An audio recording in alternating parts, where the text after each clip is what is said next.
మన రాష్ట్ర రాజధాని ఏదైతే ఉందో దాని మీద మీ అభిప్రాయం ఏంటి? అమరావతి రాజధాని కట్టే అండి. ఒక రాజధాని ఉంటే కట్టే కాబట్టి మనకి ఇబ్బంది లేదు, ఉంటే మనం కూడా బాగుంటాం. అంటే ఆ ప్లేస్ అమరావతి అనే ప్లేస్ ఏదైతే ఇప్పుడు గుంటూరుకి విజయవాడకి మధ్యలో అక్కడ ఉందో ఆ ప్రాంతంలోనే రాజధాని అనేది ఏర్పాటు చేయడం అనేది మంచి ఆలోచన కాదా? కరెక్టే అండి, అది కరెక్ట్ ఆలోచన. కొంతమంది ప్రజలు ఏంటంటే వైజాగ్ కానీ లేదా ఇటు రాయలసీమ కానీ అలాంటి ప్రాంతాల్లో కూడా రాయలసీమలో ఇవన్నీ 3 రాజధానులు పెట్టాలని కొంతమంది కూడా ఆలోచన ఉంది గత పాలకుల దృష్టి. దాని గురించి మీరు ఏమంటారు? ఒక రాజధాని కట్టడానికి మనకి స్తోమత లేదు. ఇప్పుడు 3 రాజధానులు 4 రాజధానులు అంటే ఆడిపోతాం డబ్బులు. మనం ఒకటి కట్టినే కట్టిన అదేసి ఒకటి కట్టుకొని మన రాష్ట్రాన్ని నీట్గా చూసుకోవచ్చు అంతే. అంటే ఇప్పుడు అక్కడ దాదాపుగా కొన్ని వేల ఎకరాలు రైతులు ఇచ్చారు స్వచ్ఛందంగా రాజధాని ఏర్పాటు చేయండి, ఎటువంటి ఇబ్బంది లేకుండా ఒక మనిషిని నమ్మిచ్చారు. అంత భూమి అవసరం అని చెప్పేసి కొంతమంది నాయకులు మాట్లాడుతున్నట్టు మాటలు నిజంగా అంత భూమి అవసరం అనవసరం అంటారు? భూమికి సంబంధించి అవసరం అండి భూమి. ఇప్పుడు మన రాజధానికి భూమి అనేది చాలా అవసరము. వాళ్ళ అడ్మినిస్ట్రేషన్కి అన్నింటికి చాలా అవసరం వస్తుంది.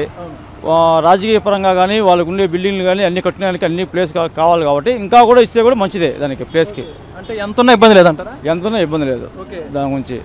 అంటే గతంలో ఒకప్పుడు మనం ఏదైనా మన ఆంధ్రప్రదేశ్ రాష్ట్రం నుంచి ఏదైనా పని చేసుకోవాలంటే చెన్నై వెళ్ళాం, ఆ తర్వాత మెల్లగా హైదరాబాద్ వచ్చాం. ఇప్పుడు మొన్నటిదాకా మనకు రాజధాని కూడా లేదు. ఇప్పుడు మనకు ఒక రాజధాని వస్తే ఉపాధి అవకాశాలు కానీ పనుల నిమిత్తం కానీ అమరావతి అలా తయారయ్యే అవకాశం ఉంది అమరావతికి? ఖచ్చితంగా ఉందండి, ఖచ్చితంగా ఉంది. చంద్రబాబు నాయుడు గారు ఖచ్చితంగా చేస్తారు, దాని గురించి ఇబ్బంది లేదు. ఆయన ఉంటే ఆయన విజన్ వేరు. మీరు చూసినారు హైదరాబాద్ డెవలప్మెంట్, ప్రత్యేకించి చెప్పవసరం లేదు మనం. కాబట్టి ఇది కూడా డెవలప్మెంట్ చేసి రాష్ట్రాన్ని బాగుపరచాలని ఆలోచిస్తున్నాం. అంటే ఈయన చేయలేడు, హైదరాబాద్ వరకు సరిపోయింది, ఇంక ఇది అవ్వాలంటే ఎన్నో ఏళ్ళు పడుతుందని చెప్పేసి కొంతమంది భావన ఉంది దాని గురించి. అప్పుడు ఆయన చెప్పాడు 2020 విజన్ అని చెప్పాడు, అప్పుడు ఎప్పుడో చేశాడు. 2020 విజన్ అంతా రెడీ అయిపోయింది. ఇప్పుడు విజన్ అని వేరే 2025 ఏదో పెట్టినాడు, 2040 ఏదో పెట్టినాడు. అది కూడా రెడీ అవుతుంది. ఇప్పుడు మొక్క నాటితే కదా చెట్టు అవుతుంది తెలిసేది. ఫస్ట్ నాటుకునేది తెలియదు కదా మనకి. ఇప్పుడు చెట్టు ఇత్తనం వేసా అనుకో చెట్టు అవుతుంది, చెట్టు వచ్చినాక మనకు ఫలితం ఇస్తుంది అంతే. ఇప్పుడు హైదరాబాద్ అట్ట పద్ధతి ఇచ్చిందో సేమ్ అదే విధంగా రెడీ అవుతుంది కూడా. సో రేపు రానున్న రోజుల్లో భవిష్యత్ తరాలకి అంటే మీ పిల్లలకు కావచ్చు వాళ్ళందరూ కూడా రాజధాని కేంద్రం ఇంకా అమరావతి డెవలప్ అయితే అప్పటికల్లా ఇంకా ఖచ్చితంగా అవుతుందండి. ఇప్పుడు మా వరకు లేదు, ఇంకా ఫ్యూచర్లో డెవలప్మెంట్ అంటే ఇప్పుడు హైదరాబాద్ వల్ల ఎంతమంది బతున్నారో ఇప్పుడు అమరావతి రాజధాని వల్ల అంతమంది అంతకన్నా ఎక్కువ మంది బతారు. ఇంకా ఎడ్యుకేషన్ పరంగా మనకి కొద్దిగా బెనిఫిట్స్ ఎక్కువ ఉంటాయి. మనకి పనులు చేసుకునే వాళ్ళకి అందరికీ ఉపయోగపడుతుంది. రైతులకు కూడా బెనిఫిట్స్, అవన్నీ బెనిఫిట్సే. అంటే ఇంకోటి ఏంటంటే ప్రధానంగా వినపడేది గతంలో అసలు రాజధాని గురించి పట్టించుకున్న వాళ్ళు లేరు, మనకు రాజధాని ఏంటంటే కూడా ప్రశ్న అసలుకి ఎవరికి తెలియలేదు. ఇప్పుడు ఆ పరిస్థితి నుంచి పూర్తి భిన్నంగా మారిపోయింది. ఇప్పుడు దాన్ని కొంతమంది నాకు ఇంకా వ్యతిరేకిస్తున్నారు. ఒకప్పుడేమో మేము ఓకే అన్నారు, 33,000 ఎకరాలు రాజధాని ఏర్పాటు అన్నారు. అధికారంలోకి వచ్చాక మాత్రం రాజధానిని అసలు పట్టించుకోలేదు. ఇప్పుడు మళ్ళీ రాజధాని కొనసాగుతుంది. దీని మీద అంటే అలా మాట్లాడిన నాయకుల గురించే ఉంటారు. కరెక్టే సార్. ఇంతకుముందు వాళ్ళు చేయలేకపోయినారు, గత ప్రభుత్వం చేయలేనిది వాళ్ళు చేతలేకపోయింది. ఇప్పుడు ప్రభుత్వం చేస్తూ ఉంటుంది.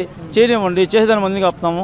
చేస్తే మంచిదే కదా. ఇప్పుడు మనకేం కావాలా? డెవలప్మెంట్ కావాలా, మెయిన్ ఉద్యోగాలు కావాలా. ఇప్పుడు 1,00,000 మందికి 1,00,000 ఉద్యోగాలు కావాలంటే ఈలేరు ఎవరు. కనీసం 50 వచ్చినా కూడా ఆ 50 కుటుంబాలు బతాయి కదా. ఇంకోటి ఉపాధి హామీ చూసుకుంటారు. నేను డ్రైవర్ని, నా కొడుకు సాఫ్ట్వేర్ అవుతాడు. తనకి భవిష్యత్తు కావాలంటే మనకంటూ ఒక రాజధాని ఉండాలా, ఖచ్చితంగా డెవలప్మెంట్ అవ్వాలా. ఇప్పుడు అమరావతిలో అభివృద్ధి పనులు ఇప్పుడు జరుగుతున్నాయి, మీరు చూస్తున్నారంటే మీకు తెలుస్తుందండి ఆ విషయాలన్నీ?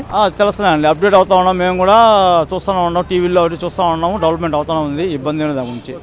మరి అమరావతి రాజధాని చేస్తున్నటువంటి ఈ ప్రభుత్వానికి మీ తరపున ఏం చెప్పాలనుకుంటున్నారు? ఖచ్చితంగా అమరావతి రాజధాని చేస్తే అందరికీ మేలు జరుగుతుంది. ధన్యవాదాలు. ఏం చేస్తుంటారు మీరు? ఆటో తోలుతున్నాను. ఆటో తోలుకుంటారు. ఆంధ్రప్రదేశ్ రాజధానికి సంబంధించి మీ అభిప్రాయం ఏంటండి? రాజధాని అనేది బెస్ట్ అయిన లైఫ్. యాక్చువల్గా ఇవాళ కంప్లీట్ అయిపోయింటే మేము కొంచెం బాగుంటుంది, మా పిల్లకాయల లైఫ్ బాగుంటుంది. ఇప్పుడు ప్రెజెంట్లీ అవ్వకపోవడం వల్ల నెక్స్ట్ ఇప్పుడు స్టార్ట్ అయిన దానివల్ల కొంచెం ఆనందంగా ఉంది. కానీ ఎంచుకున్న ప్లేస్ అయితే బెస్ట్ ల్యాండ్ మార్క్ బాగుంది. అంటే ఆ ప్రాంతం కరెక్టేనంటారా? అమరావతి బెస్ట్ ప్రాంతమే. ఇప్పుడు అంత సర్వే చేయకుండా మనం అక్కడ చేయాలని ఎవరికి ఆలోచన రాదు కదా. ఇప్పుడు అంత సీనియర్గా ఉండి 70 సంవత్సరాల వయసు గల అతను ల్యాండ్ మార్క్ అక్కడ ఎంచుకున్నాడంటే, ఇంతకుముందే మనం చూసాం హైదరాబాద్ అసలు డెవలప్ కాని ప్లేస్ని ఎంత నీట్గా డెవలప్ చేశాడో మనం చూసాం. దీన్ని కూడా సరే అదే విధంగా దానికన్నా బెస్ట్ మింట్గా చేస్తాడు. సో అమరావతి ప్రాంతం రేపొద్దున బాగా అభివృద్ధి చెందిన తర్వాత అక్కడ కంపెనీలు ఇప్పటికే వస్తున్నాయి, మీరు చూస్తున్నారు, గమనిస్తున్నారు, ఇక్కడ అన్నీ కూడా వస్తున్నాయి. కంపెనీలు ఖచ్చితంగా వస్తున్నాయి. బయట వాళ్ళు ఇంట్రెస్ట్ చూపిస్తున్నారు, మన ప్లేస్లో మేము పోవాలనే లెక్క. మరో హైదరాబాద్ అమరావతి అవుతుందన్న నమ్మకం మీకుందా? 90% నమ్మకం ఉంది. 99% దానికన్నా బెస్ట్గా ఉంటుంది, కానీ దానికన్నా డౌన్ అయితే అవ్వదు. అన్ని వేల ఎకరాలు అక్కడ అవసరమా అని చెప్పేసి కొంతమంది నాయకులు ఉన్నట్టు అభిప్రాయం. అంటే అన్ని వేల ఎకరాలు అనవసరం కదా, కొన్ని ఎకరాలు చాలంటారు, దాని గురించి ఏమంటారు? అన్ని వేల ఎకరాలు అవసరమా అని చెప్పలేం కదా. ఇప్పుడు మనకి దాని చుట్టుపక్కల పెడుతుండే కొందికి కంపెనీస్ ఎంటర్ అయ్యే కొందికి ప్లేస్ చాలకపోవచ్చు. అందుకని ముందుగా ప్లాన్ చేసుకొని ఇన్ని వేల ఎకరాలు అనేసి ఇచ్చారు. దాని తర్వాత ఏదో వాళ్ళు ఒపీనియన్తో ఇచ్చారు కానీ అది పెరుక్కోవడమో లేదా ఇంకోది చేయలేదు. అట్లా చేసుంటే కూడా సరే వాళ్ళు ఆల్రెడీ చెప్పుంటారు కదా. ఇప్పుడు 10 మందిలో ఒక మనిషి అయినా సరే ఈ మాదిగా మా ల్యాండ్ పెరుక్కుంటున్నారు అనేది ఒక కంప్లైంట్ అయినా ఉండాలి కదా. ఆ కంప్లైంట్ అయినా చూపించమని చెప్పండి. ఎవరైతే అంటున్నారో వాళ్ళకి ఆ కంప్లైంట్ చూపించమని చెప్పండి. దాని తర్వాత మేము సమ్మతం ఇస్తాం. అతను ఇవ్వకుండా నేను పెరుక్కున్నానని తెలియాలి.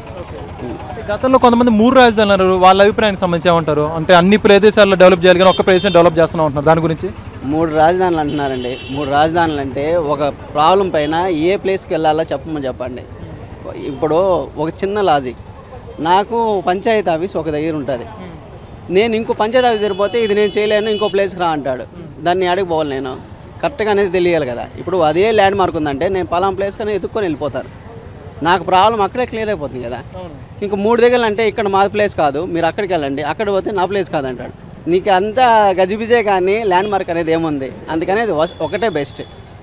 సో రేపటి నుంచి మనం మన పిల్లలకు కానీ మన భవిష్యత్ తరాలకి హైదరాబాద్ చెన్నై వెళ్ళాల్సిన అవసరం లేదంటారు అమరావతి వస్తే? వెళ్ళాల్సిన అవసరమే లేదు. నేనే చెప్తాను కదా, మా ఇంట్లో 2 పిల్లకాయలు ఉన్నా బెస్ట్ ప్లేస్ ఎంచుకొనేసి నెక్స్ట్ అమరావతిగా పంపించగలుగుతాను. ఎందుకంటే కంపెనీస్ అక్కడే ఉన్నాయి కాబట్టి. ఇప్పుడు నాకు బెంగళూరు పోవాల్సిన అవసరం ఏముంది, అంత ల్యాండ్ మార్కులు లేవు కదా. ఇప్పుడు నేను ఇక్కడ బెస్ట్ కదా నాకు. అంటే ఇప్పుడు ప్రభుత్వం కంప్లీట్ చేస్తున్న నమ్మకం మీకుందంటే ఇప్పుడు చంద్రబాబు నాయుడు తీసుకెళ్తారు ముందుకి? ఖచ్చితంగా ఈ 5 years లోపల కంప్లీట్ అయితే అయిపోతుంది. 99% అయిపోతుంది. జస్ట్ మిగిలింటే 1 or 2 అంతే తప్ప మిగతా ఏమి ఉండదు. ఎందుకంటే అతను ఆల్రెడీ చెప్పాడు కదా, నేను కంప్లీట్ చేస్తాను అయిపోతుంది అనే డేట్ కూడా అనౌన్స్ చేస్తున్నట్టు. మరి అంటే ఇప్పుడు చూసుకుంటే చంద్రబాబు నాయుడు ఖచ్చితంగా చేస్తానంటున్నారు. మీ తరపున ఒక వ్యక్తిగా ఆంధ్రప్రదేశ్ పౌరుడిగా ప్రభుత్వానికి మీరేం చెప్పాలనుకుంటారు? అమరావతి కంప్లీట్ చేయబోతున్నాను చేస్తున్నప్పుడు నాదైతే నా ఒపీనియన్ అయితే కంగ్రాట్స్ చెప్పగలుగుతాను. నాకు బెస్ట్ లైఫ్ ఇస్తున్న సీఎం గారికి, నెక్స్ట్ దాన్ని పనిచేసే వర్కర్స్ కానీ ప్రతి ఒక్కరికి నా కృతజ్ఞతలు.